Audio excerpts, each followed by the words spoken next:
ہم یہ نہیں کہہ رہے ہیں آپ سے کہ آپ جتنا کمائیں سارا کا سارا پیسہ ایک حافظ کو دے دیں۔ ایک حافظ رمضان کے مہینے میں کتنی مشقتوں سے گزرتا ہے، اس کا آپ کو اندازہ نہیں ہے۔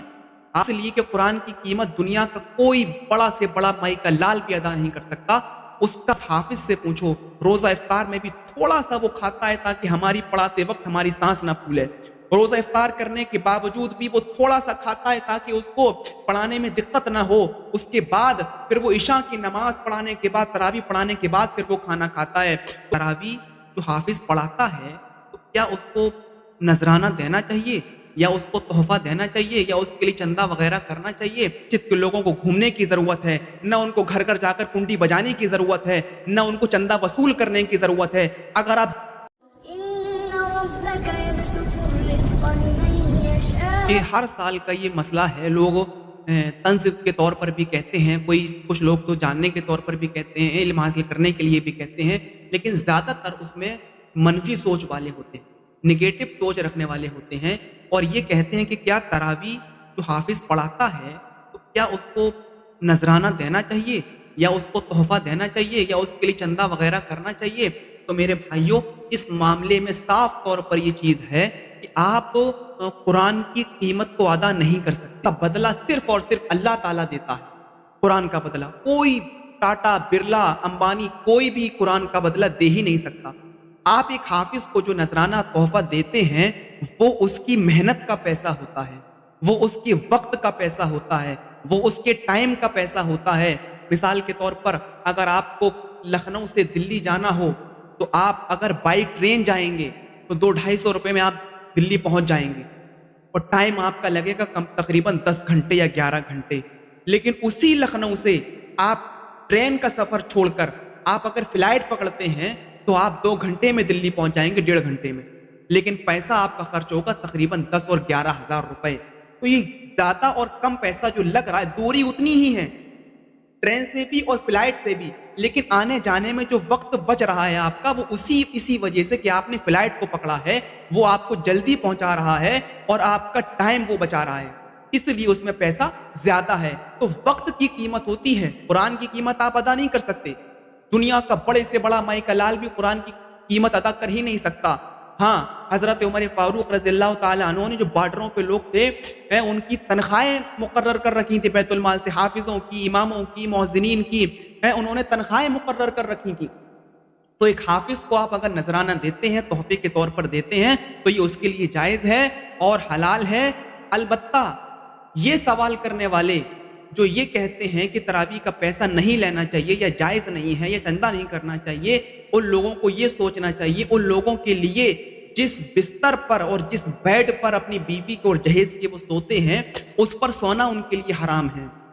اپنی بیوی کی جو موٹر سائیکل وہ چلاتے ہیں، R15 اور پلسر وغیرہ، یہ ان کے لیے چلانا حرام ہے۔ اپنی بیوی کا جہیز، اس کا سامان استعمال کرنا ان کے لیے حرام ہے۔ تراویح کا پیسہ لینا تو جائز ہے، اور تراویح کا محنت کا جو کرتا ہے ایک حافظ، پورے مہینے آپ اس کو لگائے رہتے ہیں اور پورے مہینے آپ اس کا وقت لیتے ہیں۔ ایک حافظ رمضان کے مہینے میں کتنی مشقتوں سے گزرتا ہے، اس کا آپ کو اندازہ نہیں ہے۔ آپ کی اگر دعوت کہیں سے آ جاتی ہے تو آپ خوشی خوشی جاتے ہو، روزہ افطار میں جو آئٹم آپ کے سامنے ہوں گے بھر پیٹ اس کو بھی آپ کھاؤ گے، اس کے بعد نان گوشت کا جو اہتمام کیا جاتا ہے اس کو بھی آپ پوری طریقے سے کسر اس کی نکال لو گے۔ لیکن اس حافظ سے پوچھو، روزہ افطار میں بھی تھوڑا سا وہ کھاتا ہے تاکہ ہماری پڑھاتے وقت ہماری سانس نہ پھولے، روزہ افطار کرنے کے باوجود بھی وہ تھوڑا سا کھاتا ہے تاکہ اس کو پڑھانے میں دقت نہ ہو، اس کے بعد پھر وہ عشاء کی نماز پڑھانے کے بعد، تراویح پڑھانے کے بعد پھر وہ کھانا کھاتا ہے۔ تو اس کی قربانیوں کا آپ اندازہ لگائیے اور اس کی محنتوں کا آپ اندازہ لگائیے کہ کس طریقے سے وہ رمضان کے مہینے میں قربانی دیتا ہے، رمضان کے مہینے میں محنت کرتا ہے۔ تو یہ کہنا کہ تراویح کا پیسہ نہیں لینا چاہیے یا قرآن کو بیچنا ہے، یہ ساری کی ساری باتیں خرافاتیں ہیں۔ شریعت کی نظر میں آپ کو دیکھنا چاہیے اور اسلام کی درشٹی سے آپ کو دیکھنا چاہیے کہ ہم جو چیز کو ناجائز کہہ رہے ہیں، شریعت نے اس کو ناجائز کہا یا نہیں، ہم جس چیز کو حرام کہہ رہے ہیں، شریعت نے اس چیز کو حرام کہا یا نہیں۔ تو میرے پیارے ساتھیوں، غور کریے اور اندازہ لگائیے اور سوچئے کہ آپ جس موٹر سائیکل پر گھوم رہے ہو، آپ جس بستر پر سو رہے ہو، ہم تو تعجب کرتے ہیں کہ آپ کو اس بستر پر نیند کیسے آ جاتی ہے۔ ذلت بھری اس بیڈ پر آپ کو نیند کیسے آ جاتی ہے؟ ذلت بھری موٹر سائیکل پر آپ سو کے چلا کیسے لیتے ہیں اس کو جو لڑکی اپنی باپ سے لے کر آتی ہے؟ اس کا دل دکھتا ہے، اس کا دل روتا ہے، تم کو بددعائیں بھی دیتی ہوگی، تم سوچ رہے ہو خوش ہے وہ تمہیں بددعائیں دیتی ہوگی۔ اگر اتنے ہی تم ساہوکار ہو اور اتنے ہی زیادہ تراویح کے مسئلے پوچھنے والے ہو تو تم کو پہلی فرصت میں اپنی بیوی کا جہیز دینا چاہیے، پہلی فرصت میں اپنی بیوی کی موٹر سائیکل کو اس کے گھر واپس پہنچانا چاہیے، پہلی فرصت میں تم کو جو سامان جہیز کا تم کو ملا ہے اس کو تم کو واپس کرنا چاہیے۔ اس کے بعد آ کر تراویح کی بات کرنا، اس کے بعد آ کر تراویح کے مسئلے پوچھنا۔ پہلے اپنے اندر جھانک کر دیکھو اور اپنی اصلاح کرنے کی کوشش کرو۔ اور رہی بات کہ یہ کہا جاتا ہے کہ تراویح کا چندہ جو لوگ کرتے ہیں وہ گھر گھر جاتے ہیں، 100 روپے 50 روپے اور 200 روپے وصول کرتے ہیں، 20 روپے وصول کرتے ہیں، لوگ دے رہے ہیں، نہیں بھی دینا چاہ رہے لیکن ان سے کہا جاتا ہے کہ دیجئے۔ اگر ہمارا سماج اور اگر ہمارا معاشرہ سنجیدگی سے غور کرے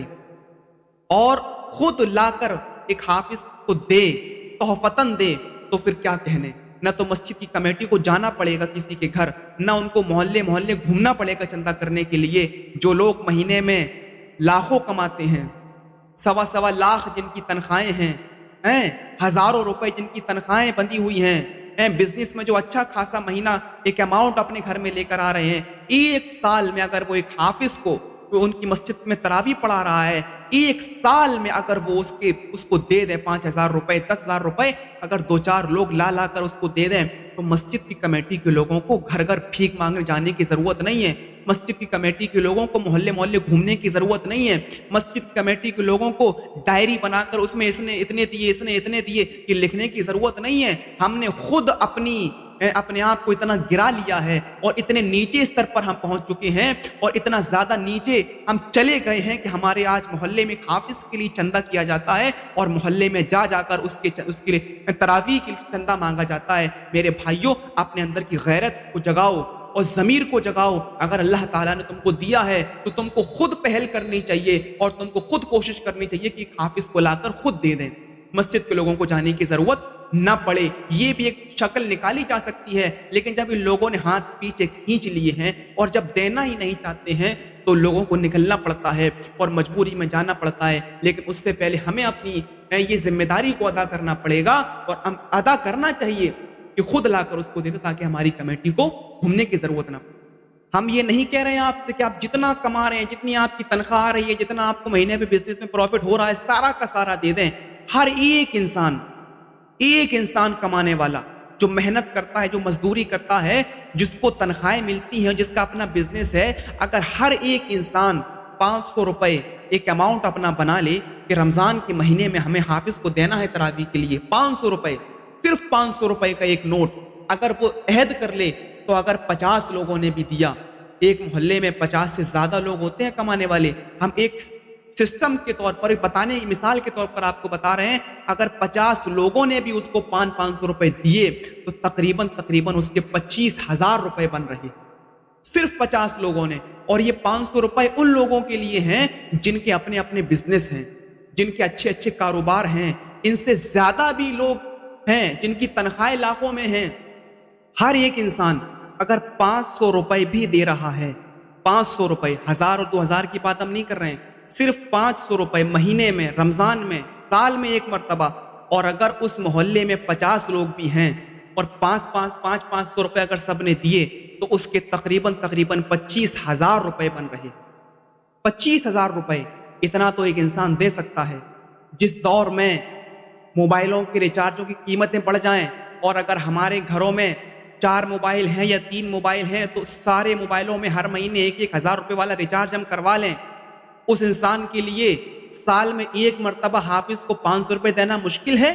تو یہ ماننے والی بات نہیں ہے میرے بھائیوں۔ صرف 500 روپے اگر آپ دے رہے ہیں اور 50 لوگوں نے اگر دیے تو 25,000 روپے، نہ تو مسجد کے لوگوں کو گھومنے کی ضرورت ہے، نہ ان کو گھر گھر جا کر کنڈی بجانے کی ضرورت ہے، نہ ان کو چندہ وصول کرنے کی ضرورت ہے۔ اگر آپ زیادہ دے سکتے ہیں تو یہ آپ کے اوپر ہے، آپ کی تنخواہ کے اوپر ہے۔ زیادہ دینے والے بھی ہیں، ہم کو معلوم ہے، لیکن ہم صرف 500 روپے کی بات کر رہے ہیں۔ ہم کو یہ بھی معلوم ہے کہ صرف 50 لوگ کسی محلے میں نہیں ہوتے ہیں، اس سے زیادہ ہی آپ کو مل جائیں گے، لیکن ایک کم سے کم مثال کے طور پر یہ بات ہم کو بتا رہے ہیں، تو ان چیزوں پر ہمیں غور کرنا چاہیے اور سنجیدگی سے سوچنا چاہیے، اور ہمیں اپنے حافظ کا حق ادا کرنا چاہیے، اور مسجدوں کو ہمیں کثرت سے جتنا ہو سکے اپنی استطاعت کے مطابق ان کو دینا بھی چاہیے۔